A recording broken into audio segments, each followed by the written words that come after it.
Welcome to Politics Done Right. My name is Egberto Willies, your host. Good morning, Houston. Good morning, Houston. We are going to have a great show for you today, but in fact, you are going to determine what we speak about because you know the big story is out, the big story is out. But as soon as I get in with the control room and have our word of the day and etc., then we'll get started. Good morning, Howard. Good morning, Jack. How are my best peeps doing in the control room? Well, good morning, Egberto. We're doing pretty well. The tin cans and string have once again held up. And to Harry this morning, I wanted to tell him what that jazz song was. That's called Black River by Keiko Matsui. And you can tell it's Keiko Matsui by the piano, because she was a piano player. And we have our wisdom from Jack this morning. What's going on? Good morning, Egberto. Buenos dias, Jack. Okay, the thing that was sent to me by my friend Brett this morning was to be beautiful means to be yourself. You don't need to be accepted by others. You need to accept yourself. That means I don't have to wear makeup anymore? I never do anyway. Well, not for you. No. I know there was a reason why you were so handsome. Get a little makeup on your face in the morning, Howard. You know? Hey, that's why he's so handsome, Jack. We didn't know he wore makeup, Jack. We didn't know that, did we? Little eyeliner. Oh, yeah. He's very handsome Jack here, you know. Yeah, well, right, enough of this nonsense. You got a good show for us? We got a great show. But, you know, people are going to determine also how long we spend on a particular subject here. So let's go ahead and get busy. Title of the show, Esta Mañana says Jack Smith indicts Trump. Topic number one. Topic number two, is he the Southern Democratic template? I interviewed a cool young man from Missouri who's running for the Attorney General, and progressive analysis from a guy out of Seattle who runs the NPI. So anyhow, Special Counsel Jack Smith exposes the corrupt Trump with a powerful indictment. Elad Gross template could be a progressive roadmap. Andrew Villeneuve discusses how progressives should fight. Anyhow, folks, how are you doing this morning? Telephone number. And you can call in right now if you want to talk about the Trump thing to start the program out. 713-526-5738. Una vez más, 713-526-5738. Si quieres lo en español, 713-526-5738. Y podemos tomar las preguntas también en español. Anyhow, folks, 713-526-5738. Remember, you can get this show by simply going to 90.1 FM on the dial. If you're not there already, you can also download the TuneIn app from the Android or Apple Store and search for KPFT. And guess what? You'd be listening to us on KPFT Stream, and you can stream directly from our website. That is kpft.org. And while you're there, if you are so inclined, you can say, you know what? These guys are doing great work for the society, great work for the community. We also want to provide some sort of a sustenance to this wonderful radio station that only caters to us. Likewise, you can reach us on Facebook, and not reach us, but watch us on Facebook. How do you do that? Facebook.com/KPFT Houston, Facebook.com/KPFT Houston. And lastly, but not least, you can watch us on YouTube by going to politicsdoneright.tv. One more time, politicsdoneright.tv, and you can get directly to our channel. Remember again, 713-526-5738. Hit extension number 2, and you'll come directly online. 713-526-5738. Empuja la extensión número 2 y puedes conseguir estar en el aire inmediatamente.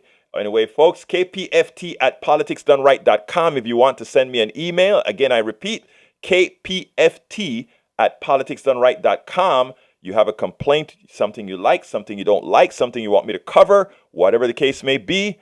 This is your station, and our ears, all our stuff belongs to you. Anyway, folks, I'm going to start the program with El Señor Jack Smith. This is what Jack Smith had to say about the indictment yesterday. Well, it has happened. The former president of the United States, Donald Trump, the criminal in chief, has finally been indicted for attempting to overthrow the United States of America.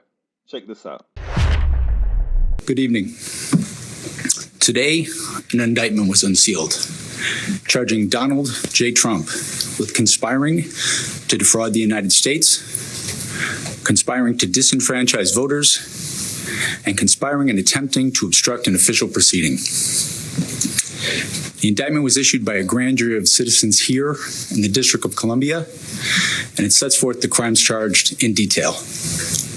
I encourage everyone to read it in full. The attack on our nation's capital on January 6th, 2021 was an unprecedented assault on the seat of American democracy. As described in the indictment, it was fueled by lies. Lies by the defendant targeted at obstructing a bedrock function of the U.S. government, the nation's process of collecting, counting, and certifying the results of the presidential election. The men and women of law enforcement who defended the U.S. Capitol on January 6th are heroes.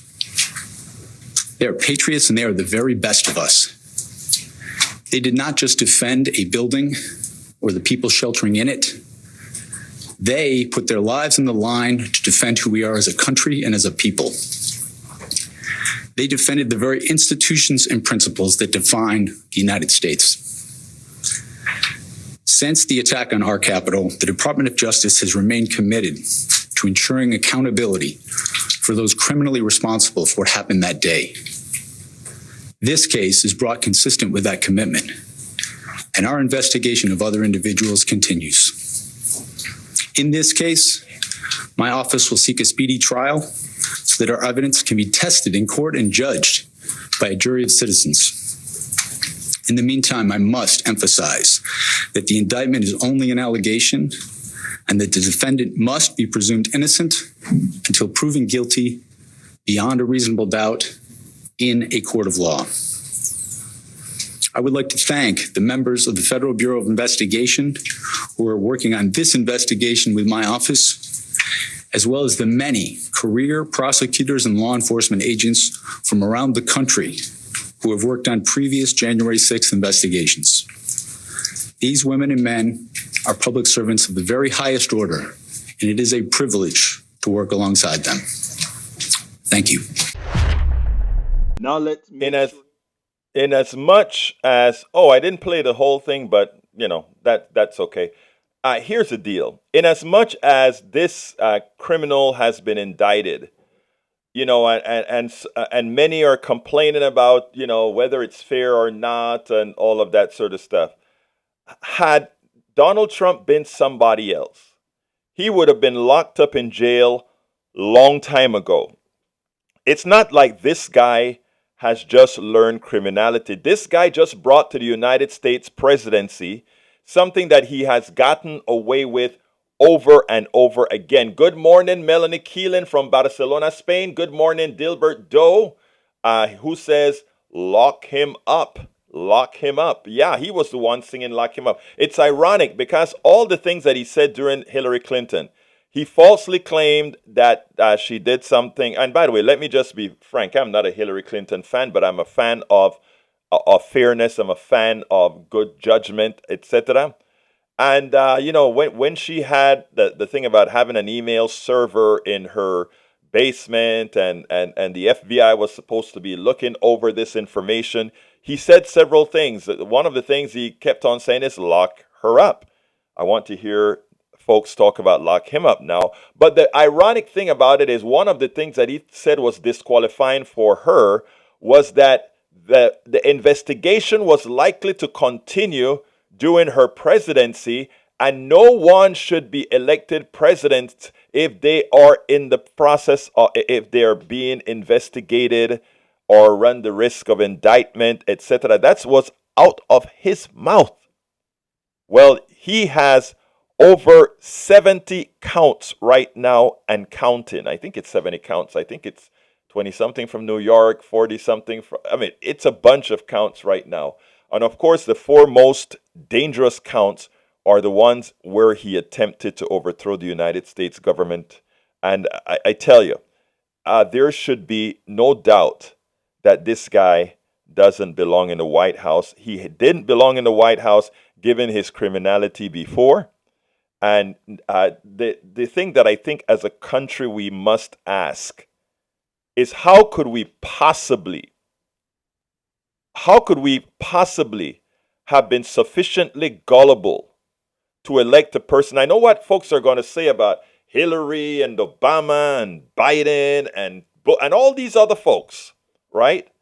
That, you know, none of these folks were there. There's much that they're going to say about these people, but how do you consider the leader of your party, the leader of your country, a guy like Donald Trump, who all the negative things that we knew didn't start there? It tells you something about where we have sunk into as a country.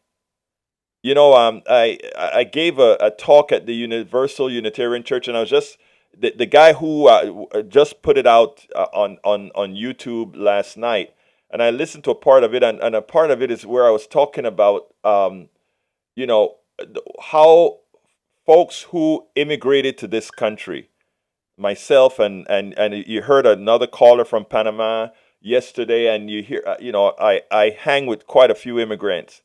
And the years that we got to this country, you know, just before Reagan, and you thought about this country as that bastion, that because we know it had its faults, we know it was created out of a greater sin, but we always saw it as the country moving forward, and it was the country moving forward.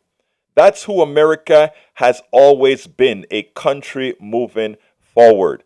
A country, I mean, again, there's no country with an innocent history, right? No country that I know of has an innocent history. But one of the bastions of America was even in its flawed constitution, it allowed for it to improve. It started from its inception with an improvement called the Bill of Rights. The Bill of Rights was nothing but the 10 first amendments to the Constitution. And thanks for that thumbs up, Melanie Keelan. And those that are listening, listen to Melanie Keelan. Give us some thumbs up and some likes, etc. Make sure that we go out there widely. But yeah, so one thing about this country started with 10 amendments, right? Not started, but, you know, to get the Constitution ratified, it had to have those 10 amendments that gave us our Bill of Rights. It proved that the original Constitution as written needed some help in the beginning, and that it could have been done, the elastic clause in the Constitution. And since then, we've added so many other amendments, right? And to make it better. And that's where we were going. But then came Ronald Reagan. The heroes of many body. In fact, I came to the United States during the reign of Ronald Reagan, the ending years of Carter, the last year of Carter, the beginning year of Reagan. And Reagan was a good actor. I mean, I kind of like Reagan in the beginning, right? Until I learned true living in America. Welcome aboard, Alistair Waters, Melon Keelan, Dilter Doe. Until I learned exactly what was happening, right? But it has been, even though many people have yet to understand it, it has been downhill since Ronald Reagan. Downhill since Ronald Reagan, and there's specific reasons why. 713. Before I move on to this subject, I have a lot more to say about us as a country. 713-526-5738. Extension number 2. Would you like to have your 2 cents, your word? And by the way, please call in. You don't have to agree with me. And you still get the same amount of respect, whether you agree with me or not. This is your station. Your voice must be heard. whatever it is you have to say. 713-526-5738. But reiterating, coming to this country, most of us revered what this country represented. And yes, we wanted to come to this country. I remember when I started complaining about Reagan, somebody said, well, if you don't like it, go home. And I said, no, if you don't like it, you make a change.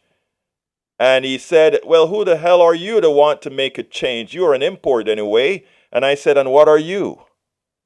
You know, now if a native comes and tells me, well, you know, you want to hear a story about it? Maybe I'll give it some thought.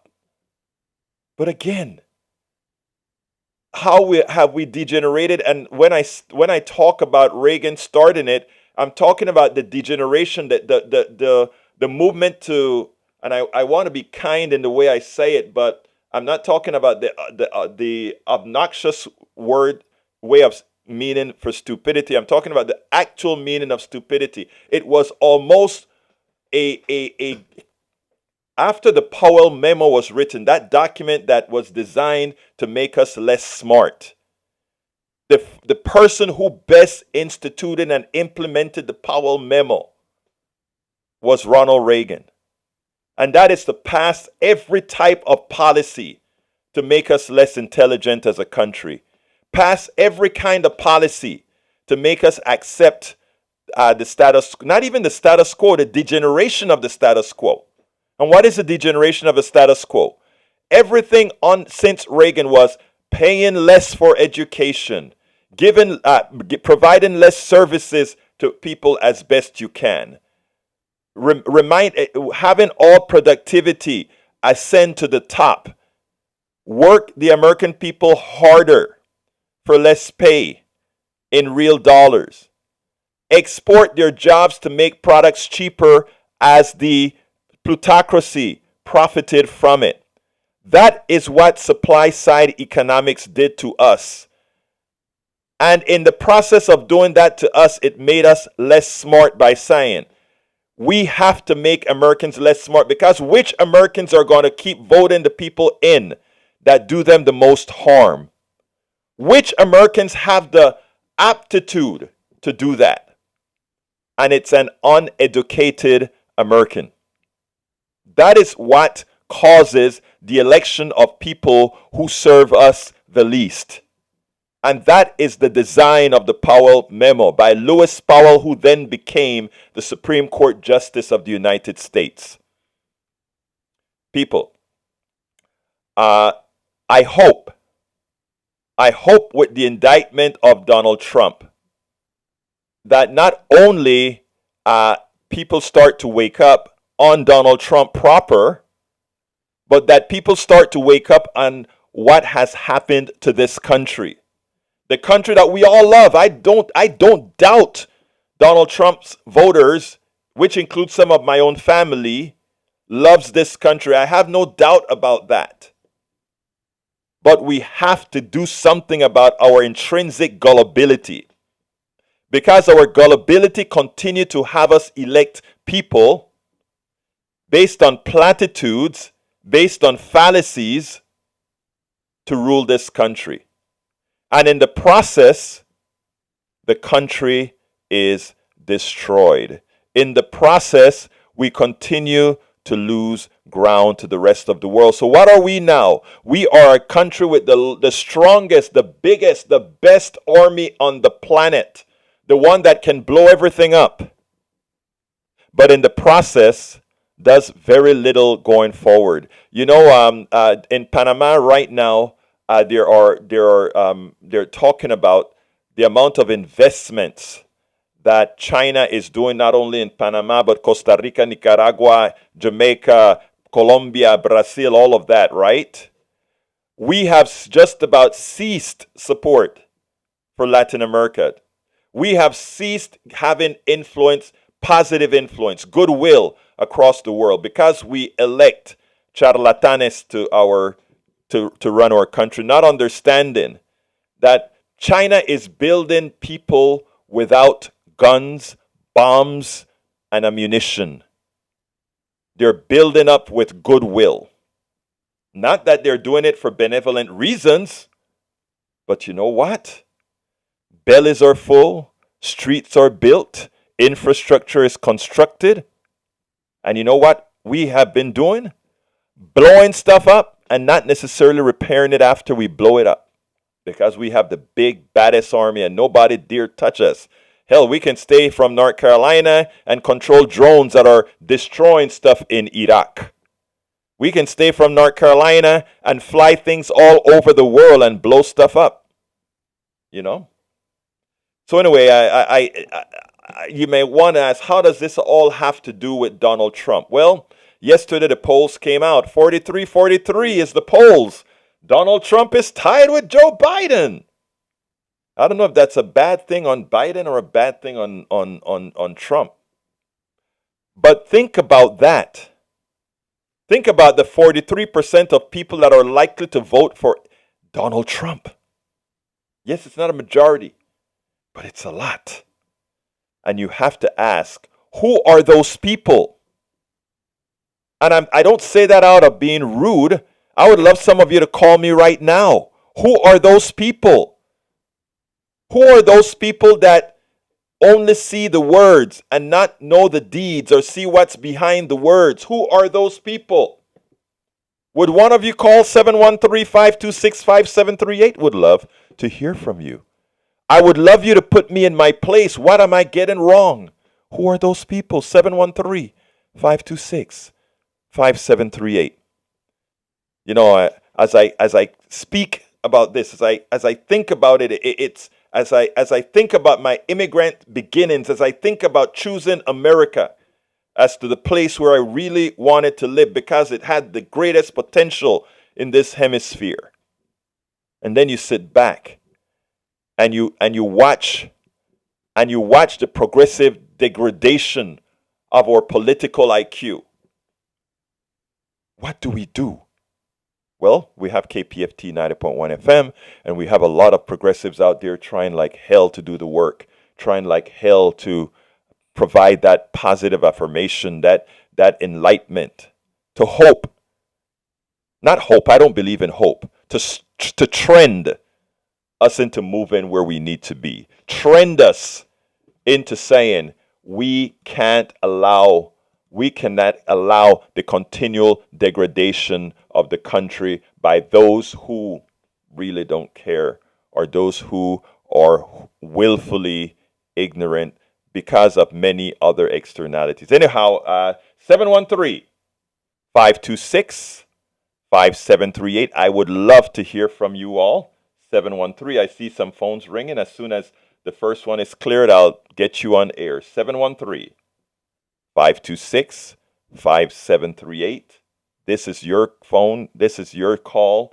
Let us hear from you. Let's go ahead and hear from Hector. Hector, come on in, my friend. Hector, come on in. You're hot. Hey, good morning, sir. How are you? I am fine, sir. Talk to me. Okay, thank you for taking my call. I was listening to your program, and just let me start by saying that Uh-oh. Hector, we accidentally lost you, Hector. Please give us a call back. That was just an accidental drop. Give me a call back, Hector. Yeah, we'll get him back here, Egberto. I Yes. just had some thoughts here. While Yeah, we're that's waiting on fine. Hector to call It happens, back. man. It happens. Anyway, folks. So we're going to wait for Hector to call back, and then we'll continue there. And anybody who has been calling, please feel free. Give us a call. This is your station. Anyhow, let's see what we have here for a second. But folks, it is important. It is important. Go ahead, Howard. Oh, I just had some thoughts on why Donald Trump is so popular. Why Yes, please. people can't see this. And it's the American dream that he promises but never delivers. Just like he's a con man. And you have to be likable as a con man or the con doesn't work. He promises everything to the world. He promises everything to the middle income folks who have been disenfranchised by the economy and lower income folks too. But he doesn't deliver. That's the problem. You know, if you promise something, you've got to deliver it. Otherwise, you're a con man. And this man is a con man. And you And know, he's good. he's always been a con man. Beforehand, let me just say, Hector, it seems like you had something very important to say.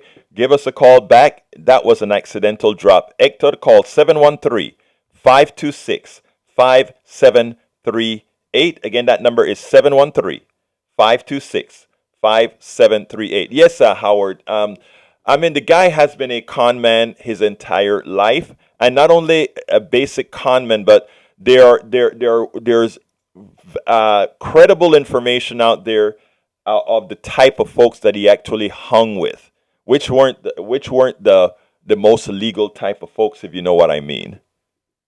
Jeffrey Epstein. Thank you. And rumor has it some folks in the mob as well. So I mean, you know what we're talking about. We have to. The thing about it is this: the rest of the world is looking at us, and we have to make sure and get things right. We have to make sure and get things right. Go ahead and just pass on Johnny and take the other call, please, brother. Johnny, come on in. Hey, do you think that if I take another mini vacation, that we might get some more good news politically? Maybe he can actually be arrested with handcuffs and Well, the criminal take another vacation? maybe, because if you took a vacation and that's what happened, I'm going to tell you you need to go take another vacation, Johnny. I think All I right? will. You need I'll to give it take about- another vacation. But look, let me tell you guys, it's important. I talk to folks about what's happening in the country, and I speak to foreigners as well, right? And unfortunately, what's happening right now is it's not only that we're the laughing stock, right? Because laughing stock is one thing if they still believe in your structure inherently. The problem right now is that we're not only a laughing stock, but people have lost faith that we, the people of of the United States, can actually get things right. That is scary, especially from we worry about certain countries that have the atomic bomb and the big military. We worry about them because because they are unstable. Well, yesterday one of the credit agencies degraded our credit rating, not only because of our debt, but because of something you never heard of before. We have become unstable as a country. But Johnny, let me tell you, don't go on vacation. I'm going to do this. I'm going to jump to Joe and ask you to hold. So let's jump to Joe and get Joe on the line. Joe, come on in. Hey, Egberto, how's it going today? I am doing fine, sir. Talk to me. Man, you invited me to call. I'm wearing a hat right now that says Ultra MAGA. It's red, and I'm about to be on the Kingwood parking ride. So if you see me, come on up and say hi. Well, you know what? If you are MAGA, I would love to sit down and have a cup of coffee with you. I got to work. I work 40 hours a week, but outside of that, there's coffee shops right here at Westlake Houston Parkway and Kingwood Drive. I will sit down with you anytime and talk. I love that. I mean, I feel like my values. I share my values with all other reasonable people. My kids are Boy Scouts. My girl does dance and gymnastics. I'm an average American who has seen in my lifetime Washington, D.C. grow from a small, actually, before my lifetime, but D.C. was supposed to be a small, government that managed treaties and interstate commerce. But, somewhere around the 1920s, the Supreme Court deemed that, okay, many things are interstate commerce now, and we're gonna get involved in many things. And the federal government started to grow and grow and grow and grow. And at some point, they could no longer pay their bills, and they started putting it on the credit card. And they're huge now, and they're an entity now that I think they're not yet fighting for their survival, but they sense danger. Okay. It's like if I worked for Big Oil, and people are talking bad about Big Oil, and they're coming after Big Oil, I feel like I'm under attack. Right. you're a government employee in D.C., you're the same way. You know, you've got a team. You want to retire from the federal government. You want your children to work there. It's just another big corporation, just like all the other big corporations. Except it's the head corporation, right? Oh. And so, you know, the reason why I'm voting for Donald Trump, not because he's my favorite game show host, right? No, nobody really likes Donald Trump. You know, he's a brash Yankee from New York. He's not my favorite guy, but he's not a 40-year career politician who has built up the slickest scamming organization the world has ever seen. He is a disruptor of that organization, or at least he says he is. And I think the last time he was in, he tried to disrupt that organization, but they mobilized against him, and he dug in, and there was nothing he could do. He was paralyzed from day one. So Okay, Joe, I get your drift, and guess what? I love that you came in here and gave a rational reason why you support Donald Trump. I'm saying that from the depths of my heart. Everything that you just said actually sounds plausible, no doubt. The reason why we will have a cup of coffee together, and maybe we'll need about 5 cups of coffee, the reason why we'll have a cup of coffee is based on the premise that you are judging things on. Guess what I'm going to tell you?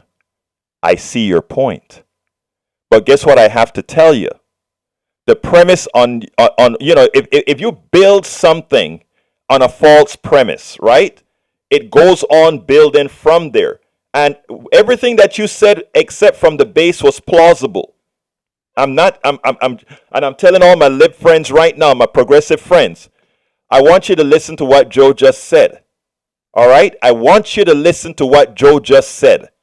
Because Joe had a complete thread of plausibility built on a base that we're going to drink 5 cups of coffee and fix. Hey, Joe, I mean this. You said you're here in Kingwood. We're going to meet. You hear me? I hear you, man. I'm ready. All right, good. We are going to meet, but I don't have the time to go into all the implausibility part of the base that I just mentioned, but you're going to talk about that. And when we do this tape, you're going to come on as a guest with me because we're going to have some good conversation. We'll talk later, brother. Thank you for calling. You're welcome. We'll see you. All right. Peace. All right. Let's jump to Mac. Come on in, Mac. Hey, man. Good morning. How are you? I am fine. Talk to me. Well, I guess I don't want to sidetrack the show and all that, but first of all, I wanted to say thanks for at least trying to focus on the optimism part. I think a lot of people get caught up with, I think it's the way the news algorithms, what they plan, but everybody thinks on the negative, like nothing will ever get better. So first of all, thank you for that. Your positive approach starting off this morning. The second thing, and the thing I wanted to talk about, and I hope I don't sidetrack, is brother, this is your show. Please go ahead and say what you must. What I mean, I don't know. I don't want to denigrate anybody's religion or their approach or anything, but so there's an actual, like, I don't know if you call it a conspiracy or it kind of is a conspiracy among evangelicals. Part of the reason they want Trump is because they know he's terrible and they know he's going to break the system and they want to destroy everything so that they can bring the apocalypse about sooner. Now, you know, like I said, I don't want to attack anybody's belief system, but the main flaw in that I see is, why do humans think that they can bring about the apocalypse? I mean, God moves on his own time for people who believe in that, right? So is there anything to say about that? And yeah, let me give you a comment about that, because it's actually, believe it or not, a lot simpler. The apocalypse is the story that's already there in the Bible, and it's used as a smokescreen. Okay, it's used as a smokescreen to empower a few. You just said it out the way it is, right? It turns out that they know Donald Trump is a bad person. They know there's nothing biblical about him. In fact, in biblical days, he would probably have been stoned, put to death. But they know that there are certain characters in the Bible they can kind of equate this guy with. But ultimately speaking, Mac, it's about power. These evangelical leaders found themselves in a position where they could control the president, or where I don't want to say control. There could be a symbiotic evil relationship where they are empowered by being next to the presidency. And that's what they got with Trump, because Trump needs them, and they love having Trump because it gives them the power base. They got 3 Supreme Court justices. That's going to give them all that they need. And it's sort of a cynical relationship between evangelicals and plutocrats.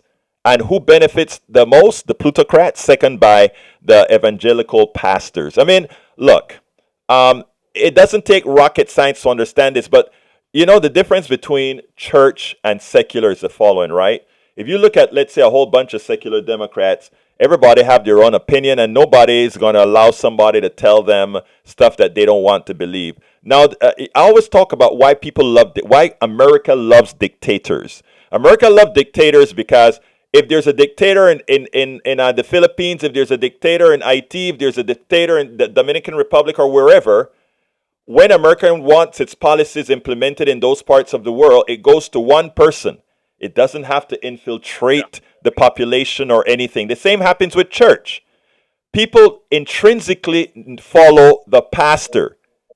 Okay? So if you follow the pastor, by having control of the pastor, you have control of the vote of his pew, which is exactly what the Republicans have successfully done. They control the evangelical pastors. The evangelical pastors control their pew, and in that way there is a solid mass that they can control. And these people can bend themselves into pretzels to make something that they said 6 years ago was evil is somehow okay now. And then they think the rest of the world is going to have some sort of credibility for their position. So that's my point. It's about power, Mac. Anything else, Mac? Mac, are you still? Okay, let's go to Tag then. Okay, I think Tag is going to be coming in pretty soon. We may have a little Nick on the phone for a little minute, but not to worry. I think we'll open that up in a little bit. Oops, there we go. And I think we can get Tag in a little bit. All right. Yes. Come on in, Tag. Come on in, Tag. So, how are you today? I am fine. Talk to me, my brother. Well, I was thinking about our ability to exercise the franchise. Yes. You're familiar with that term, right? Of course. That's our power to vote, our power to pick good leaders. And when somebody picks a leader, like let's say if Charles Manson ran and you exercised your power of the franchise to vote for Manson, it'd be a joke. And I think that people need to take their exercising a franchise a little more seriously. And just because somebody hasn't been convicted of a crime, they can still be a criminal. Even if they are never convicted or never go to jail, they're still following criminal ways. Oh, wow. Jack, stop for 1 second. I want everybody to understand something that Tag just said. We tend to look at people who have felonies and commit crimes as the rejects in society. We look down at them, etc., etc.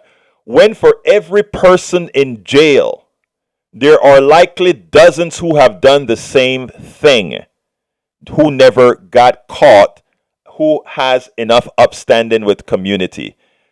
So we should have a bit of humbleness. Continue, Tag, but that's an important concept you just laid out there. Well, in order to really exercise our franchise, our right to vote, we need to be picking out people who are upstanding, and like voting for Nixon, for example. That'd be a terrible waste of the franchise. You know, we need to take that a lot more seriously. Yes. In voting for people, and you know, voting for a criminal, whether he's actually been busted or not, is for me is a huge issue. I just want to vote for people who are honest. I'm sorry, some of the honest people, like Jimmy Carter, for example, don't get a lot of respect. But the fact is that I'd much rather have Jimmy Carter as a president than you know who. Well, you know what is so interesting, Tag, is for the longest time I've been talking about the most honest, most reliable, most moral president America has ever had was, in fact, Jimmy Carter. And I tell you what, if living a long life says anything, his life story. You know, I've always been a member of his. He has this project for building homes. I can't remember what it's called right now. I joined that movement when he started it, building homes for the indigent and for the people who needed homes. And even last year, he was still hammering nails, building homes. I was always a supporter, and I've always encouraged people to support. Gosh, I can't remember the name of the Habit, that Habitat for Humanity. Habitat for Humanity. I've always been a supporter of Habitat for Humanity. This is a moral man, not only when he was the president, but also in the way he lived his life. And it would be nice if we had more presidents like that. It was the only, thank you, Alistair Waters, for reminding me as well, Habitat for Humanity. It was the only president we had that never put us into war as well. Think about it. And we did pretty darn good. Anyway, anything else, Tag, before I jump to Johnny? Johnny's been holding for quite a while. Yeah, and I'm sure Johnny will agree with us that Carter kind of went the other way. He wasn't a real flashy guy. He didn't get a lot of attention, but he did a lot of Right. good things. Nobody respected him because he wasn't that what I want to say, that flashy, or he wasn't charismatic, like Reagan Exactly. was charismatic. And so we just can't put somebody who's so charismatic up on a pedestal, and especially if they're charismatic and they're criminals, even if they haven't been indicted or thrown in jail, they still don't need to be on that pedestal where we exercise our franchise. So that's what I want to say. Thanks, Egberto. Have a good day. Thank you very much, Tag. All right, let's jump and go to Johnny. Come on in, Johnny. Jimmy Carter, not only did he not get us into any wars, he actually was negotiating with the so-called students in Iran. But guess who? But guess what? Ronald Reagan and his crew, they committed treason and undermined that deal, causing those Americans to stay in capture longer than they needed to. And where was the news media? Exactly right. He made sure that those guys didn't get on the plane until he was elected president. And he could walk and chew gum at the same time. In other words, while he was being a diplomat, he also had the White House roof outfitted with solar panels, and he was working out a nationwide sustainable green energy program, which Yes. was canceled by Ronald Reagan immediately. Just as soon as Ronald Reagan fired a bunch of Patco workers on strike for higher wages and better working conditions. You know your history, sir. But this calls for Joe. I would urge you to connect to Joe, turn Joe on to the writings of John Perkins, ex-CIA man, the so-called self-described economic hitman for the CIA. Oh yeah, I interviewed. I interviewed this guy who was the hitman. He wrote the book. I interviewed him. I check out my website. Check it out. I interviewed him. Perkins is his name. Perkins. Check him out. Perkins. Right. So for Joe, in the 1920s, what we saw was a 4 or 5 decades long accumulation of events, starting with the creation of what we now know as the modern industrial era. And what happened by the 1910s to 1920s was overconsumption by the ultra wealthy. And Exactly. Hey, Johnny, because you are such a regular caller, I'm going to keep you on the line, but we have a caller that I don't think I've seen before. Al, I want to keep you hot. At the same time, I bring Al in. So come on in, Al. Hi, thanks for having me. Talk to me, my brother. Hear me? I was just going to make a comment on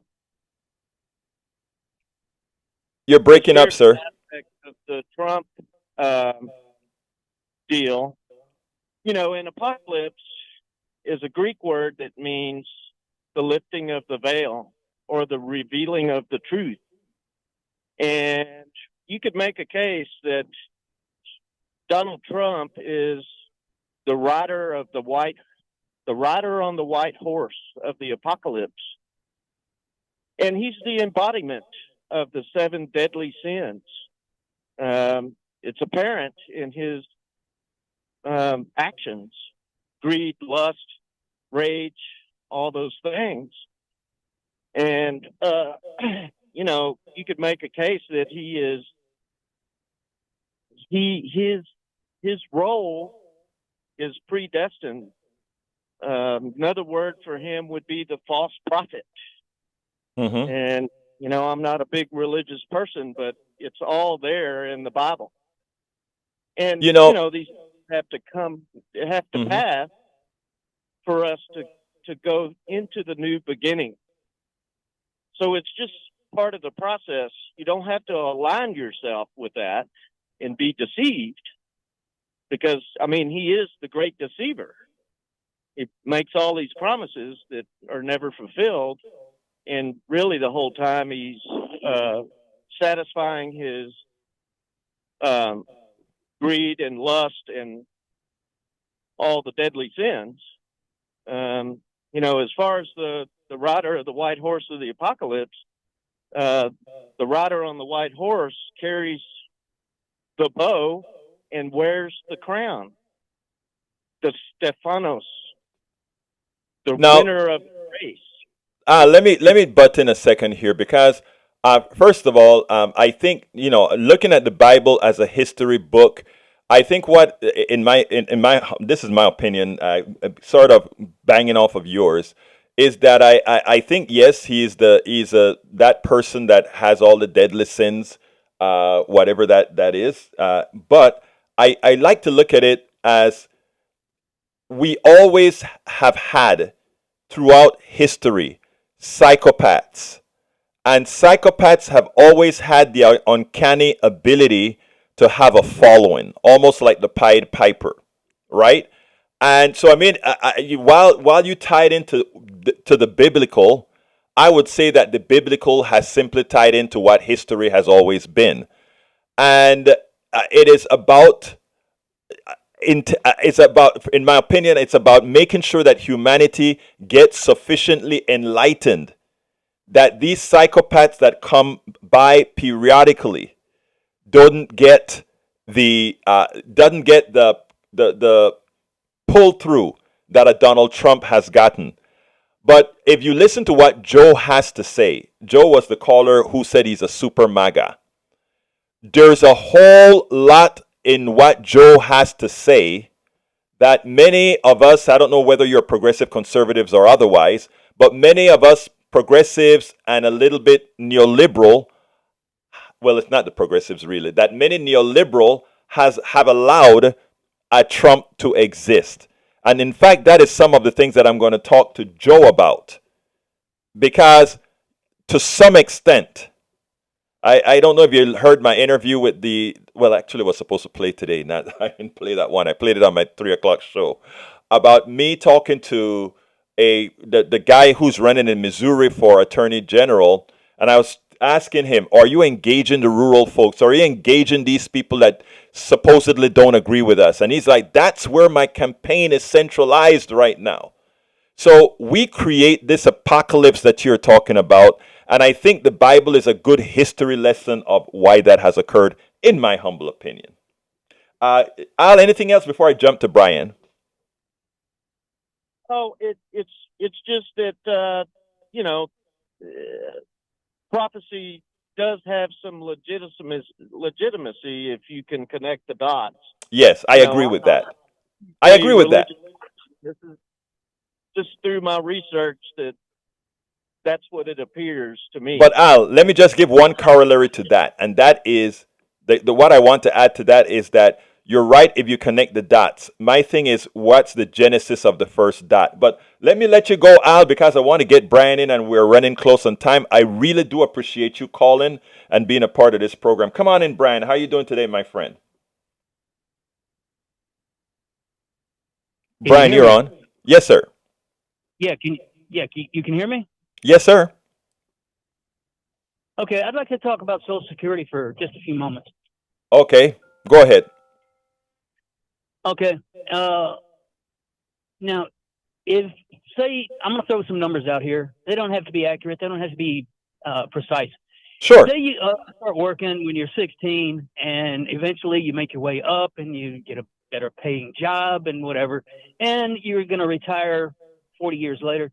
Let's say you made $500,000. Mm-hmm. Your employer has to have paid $500,000 also for your retirement, because you put in 6.25%. Your employer puts in 6.25%. Mm-hmm. So, and as an adult male, your average lifespan after retirement is 7 years, 12.5 years for a female. Mm-hmm. So let's say you have $500,000. You die, the government pays you back $200,000. What happens to that other $300,000? The government keeps it. You're Yes. not allowed to your aunt or your uncle or your nieces or nephews. You're The correct. government. Yes, you're correct.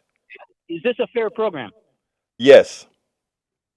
Would you like to hear the reasoning behind it? Yeah, sure. Go ahead. Okay, thank you. All right. The first mistake is to consider Social Security as a savings program. Let's be clear here. When you buy a home and you insure that home, you are paying $300-400 a month for your insurance. When you buy your car and you insure your car, you may be paying $200 a month. When you buy your life insurance, a term life, you may be paying $80 a month or whatever. If you add up all the amount of monies that you paid in insurance, not the Social Security, but in regular insurance, you are guaranteed, if you don't have a car crash, a burnt down home, or any one of these, to have given hundreds of thousands of dollars to private insurance where executives have been paid tons of money.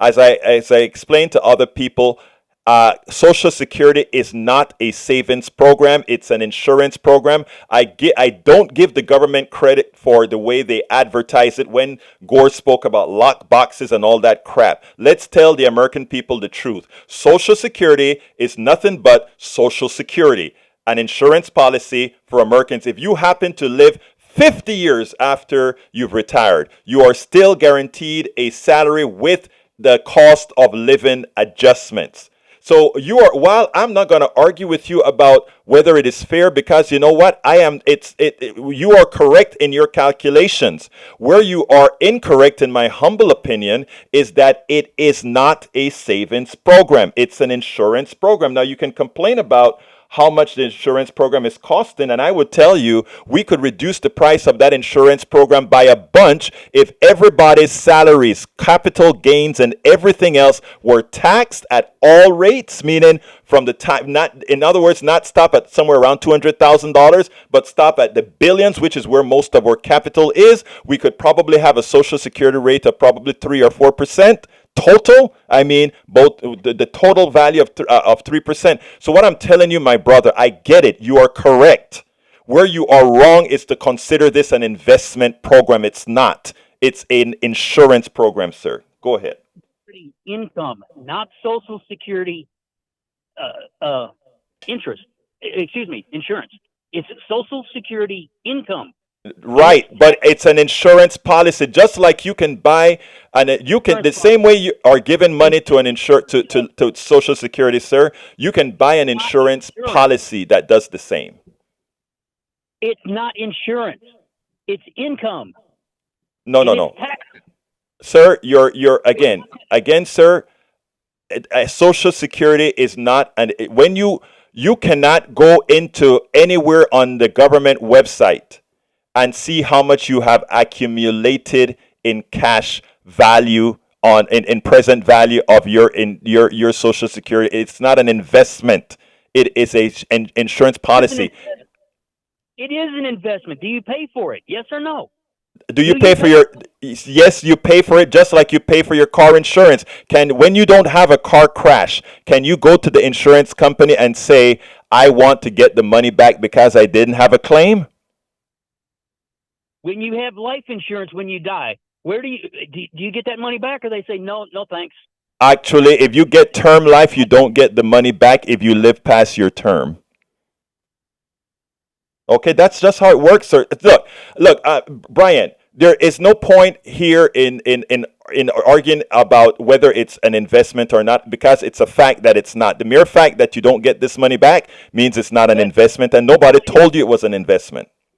I want anybody listening to go to a planner and find out if it's an investment or it's an insurance. It doesn't matter what the planner said. I'm telling you how it operates, sir. It operates as an insurance. You take a look at what it does. It operates as an insurance. I don't care if a planner says it's an investment. He would be wrong. If the current operating mode of Social Security is its current operating mode, and it operates as an insurance, nothing more, nothing less. So you can harp, my dear brother, about it's an investment. Saying that doesn't make it so. That's all I'm saying, Brian. It doesn't make it so saying it. Johnny, close me out real quickly. You got 30 seconds. Yeah, to Brian. Brian, you just answered your own question. You just alluded to life insurance policy. When someone dies and it pays out, that's income, but it comes from an insurance policy. But quickly to your caller from Kingwood, Joe.